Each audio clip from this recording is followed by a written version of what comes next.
Yeah, so I mean, I think we'll start off with the external attack surface management. I think that, is one I've been looking at for a while now, and I'm glad to see that it started the innovation trigger. It's interesting because I think a lot of the attack surface management, what I mean, in previous MSSPs that I ran, a lot of times I would just look at, network traffic from the firewall and go over with the customer, here's places where we're seeing traffic coming in from outside your boundaries.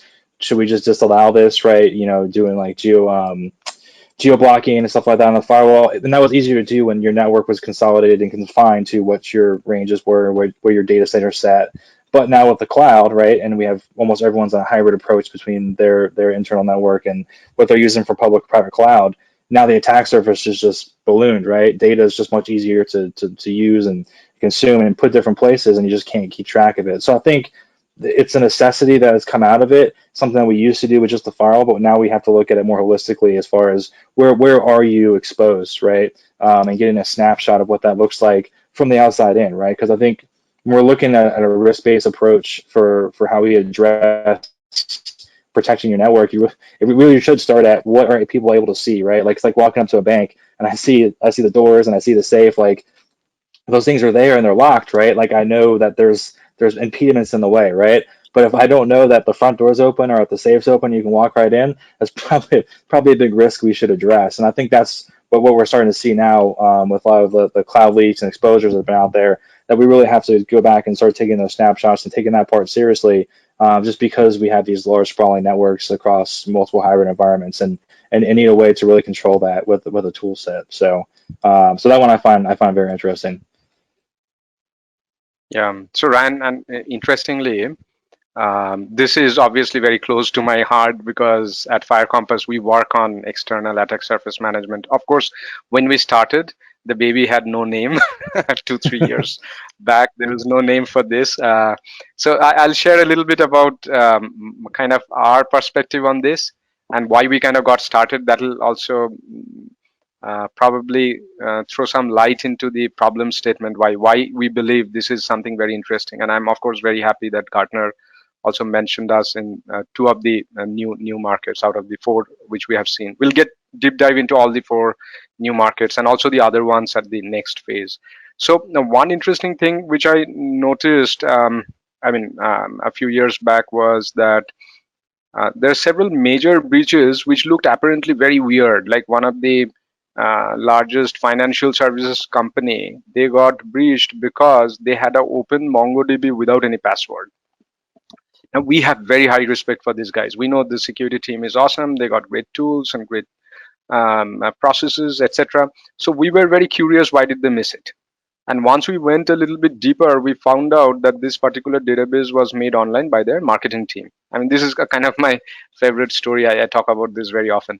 And that was something like an eye opener. And what we kind of realized was that there's a kind of big shift which is happening in the industry. That is 5 or 10 years back, anything that had to go online had to go through the IT team, right?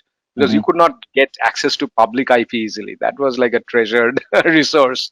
But today, Yep. the cloud guys can do things on their own. The marketing guys can do things on their own. The projects guys can spin out new applications and APIs and this, that, and whatnot. And now with the remote working, all of a sudden, the cybersecurity folks are kind of the imagine the situation of a head of a HR of an organization who doesn't know the list of the employees they have, right? How do you manage that? So that's a very new kind of problem which was not there 5 years back. Even though the reconnaissance as a technique was there for last 10 years, but nobody really bothered about reconnaissance at a scale before because it wasn't such a big problem. I remember at DEF CON there was Recon Village, etc., quite a few years back. But that problem wasn't really that big. But these are the drivers which kind of shifted the landscape all of a sudden. And today we need to do continuous reconnaissance and continuous attack surface discovery because that's what the bad guys are doing. That's what the ransomware guys are doing. That's what the nation state actors are doing. So doing it at a scale, doing it continuously, knowing our external attack surface, this I believe because of this particular reason that it's a must have. I mean, we can't survive 5 years down the line or even a few years down the line without doing continuous asset discovery and continuous testing. And Gartner, Yep. by the way, broke down asset discovery into two markets. One is the external attack surface management, and also something called the CASM or CASM, which is for the internal asset discovery, which is a different segment altogether. So we'll also talk about that. So, Ryan, you want to add something on the internal asset discovery and CASM, which Gartner mentioned? I mean, that's something where Yeah. we don't work on, and I have a little bit of insights, but might be you have a better story to tell over there. Yeah, no, I mean, I think it's become extremely important, right? And it's because of that the sprawling asset, discovery that we just can't do. Like, there's too many things out there. Everyone's at home. Your networks aren't consolidated, so and being able to do it in the sense that you don't have to use like a scanning tool or something else to be able to find it. To be able to leverage other tools, use APIs to be able to pull in, like, I see this many assets, I see this many assets. How do we get a consolidated view of all the stuff I actually have? It's funny coming from a military background because like we're in the Air Force or anything else. If you were issued a weapon, like you held on to that, like no one touched it. That was yours. It went from you back to the armory and back out. It's interesting with computers and everything else we have nowadays. We don't, not that we don't take it that seriously, but we don't. And there's no way to to attest to what's here and what's there. And even in applications, that's even harder because those aren't physical things you can carry around. They exist in other places. So I think that's become a necessity based on the sprawl of our environments, and putting those two things together where you can actually track that on an hourly or daily basis, right, to see what's gone up and down, especially really large companies that are issuing lots of different, new hardware or push out new applications all the time. Keeping track of those is very difficult. So I think we're going to see, I think, a really sharp rise and fast move in that one. And it can see it being integrated into other tool sets as well. You're already seeing that from like EDR products and others that are adding those features in because it's really important to understand what your devices are talking to. And that's part of like the whole cyber kill chain, right? Like once an attacker gets in through, I mean, especially with the external attack surface expanding, they're getting in much easier, right? They're running lots of bots. They're finding hooks in somewhere where they can just get a step in, and then they can start moving, right? They've like let the automation take place, and they can start moving in different directions. And if we don't know what's there for them to move to, or protections are in place, we just don't have a good view on the risks that exist in our network or the hotspots in our network that we should be more concerned about. Maybe build some more detections there, or maybe focus more attention on like what that risk could be to our overarching security posture, right? So it's really going to be an important part, not just this year, but moving forward the next 4 or 5 years, for customers to really start getting a grasp on that so they can build better protections. Yeah, and Ryan, this is very interesting. I remember a few years back, one of the RSS Sandbox winner was this asset management company or asset discovery company, but internal asset discovery. I mean, not the Mm-hmm. external. So Gartner kind of divided these two markets. One is the external attack surface management, which continuously scans the entire internet. I mean, it Yep. scans the deep web and the surface web and everything, and tries to build out the attack surface from outside in perspective. CASM or cyber asset attack surface management, which Gartner calls. I mean, the name.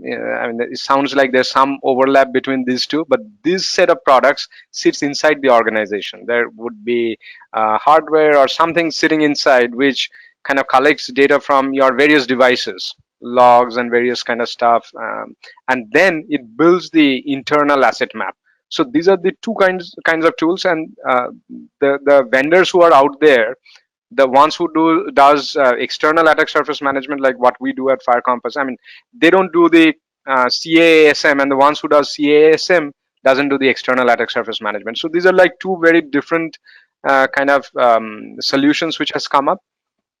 And the third new thing, Ryan, we could dive deeper into is the autonomous red teaming and autonomous penetration testing, which Gartner came up with this name. We were at Fire Compass calling it continuous automated red teaming or CART.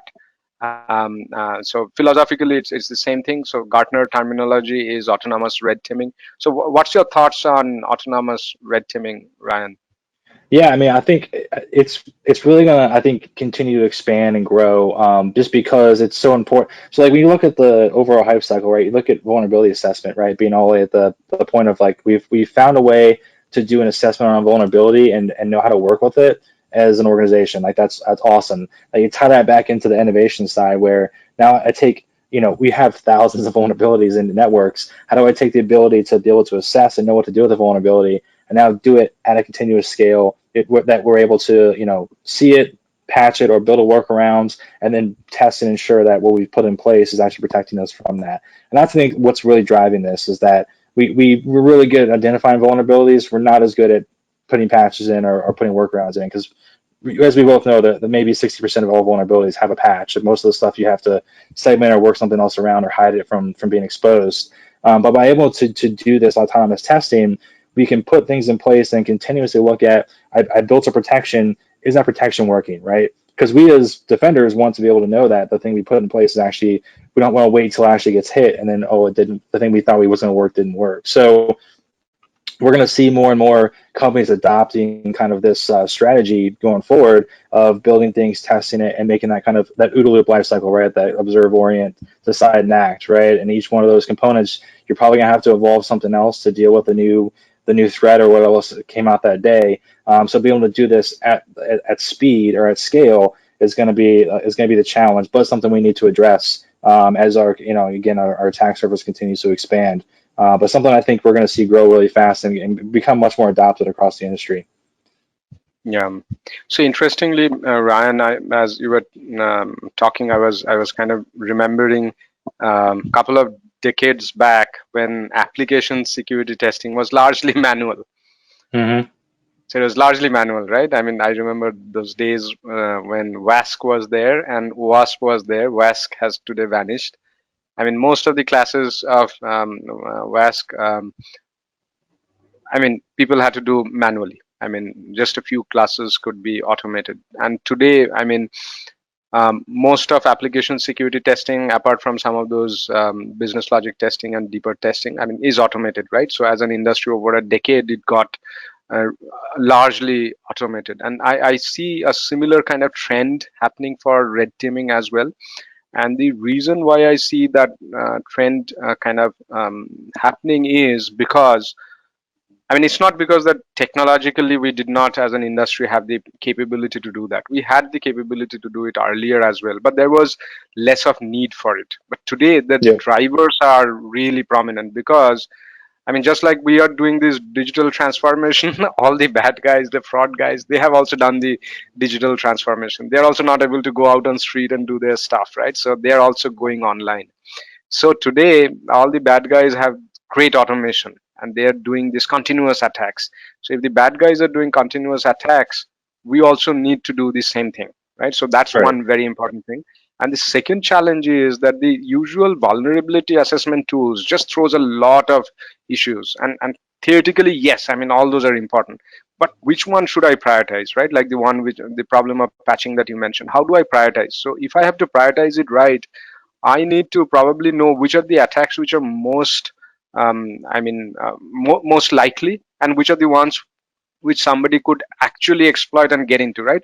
So, kind of better prioritization is very, very necessary. And such kind of autonomous red teaming, which does the adversary emulation or does exactly like what an adversary would do, is something which can help you to not just find those issues a lot faster. That's definitely one. I mean, you get to know a lot faster. And secondly, it also helps you to prioritize. And thirdly, the usual ASM tools, attack surface management tools, throws a lot of findings. There's a lot of false positives. So when you go and do the attacks, you actually remove those noise. So it kind of solves quite a few problems and does the best kind of adversary emulation from outside in. So that's the reason why I believe that this is something which, as an industry, we must have to scale and do it. We must discover all our assets continuously. We must test all our assets continuously because of a simple reason that today the adversary is doing exactly the same thing. All the nation state actors have got this capability. All the ransomware groups have got this capability. So we have no way out. We must do that. So I was quite happy to see this a couple of markets coming up, including CASM. I mean, we don't operate in the CASM or CASM field, but I absolutely believe that's a big pain point because none of the large organizations would know how many assets they have, where the data is, Right. and stuff like that, right? So it's a very, very big challenge. And if you don't know all the assets that you have, you can't protect it, right? I mean, if you think of NIST framework, the first step is identify, right? We have to identify the assets. If you don't start with that, then the rest of it kind of becomes half-hearted, right? So Right. these are the three new things, Ryan. And there was another fourth thing. I guess it is automated. What is it? The pen test as a But service, right? Pentest, yeah, Pentest Pen is a test as a service, and service. You want to add yeah. something on that?